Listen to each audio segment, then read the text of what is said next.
সে মায়ের পেটে লাত্তি মারার কারণে সে জাহান্নামী। প্রশ্নের জবাবটা দিয়ে দিই। দয়াল নবীর সঙ্গে সঙ্গী ছিল, হাতে হাত ধরে বায়াত হইছে, কলেমা পড়ছে, এরপরে রোজা রাখছে, 5 ওয়াক্ত নামাজ পড়ছে, যুদ্ধে গেছে, কিন্তু শহীদ হইছে, কিন্তু এরপরেও তার নামে কোনো জান্নাত দেওয়া হয় নাই, সে হইল জাহান্নামী। এমন কি দোষ করেছিল? তার নাম ছিল আলী আব্বাস। তার নাম ছিল আলী আব্বাস। সে নবীজিরই একজন আসহাব ছিল।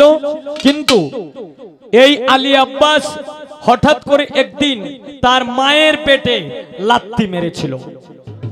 এই লাত্তি মারার কারণে সে 5 ওয়াক্ত নামাজ পড়েছে, সে রোজা রাখছে, সে কলেমা পড়ছে, এরপর সে বায়াত হইছে, সে যুদ্ধে গিয়ে যুদ্ধ করেছে, কিন্তু এরপরেও সে জাহান্নামী। তার কারণ হইল সে মায়ের পেটে লাত্তি মারার কারণে সে জাহান্নামী। তার নাম ছিল আলী আব্বাস। শেষ করে দিলাম। তো আমার কাছে একটি গানের অর্ডার করলেন, আমি এখন এই গানটি করব। ধন্যবাদ। হ্যালো হ্যালো, একটু গেইনটা বাড়ান। Hello hello hello.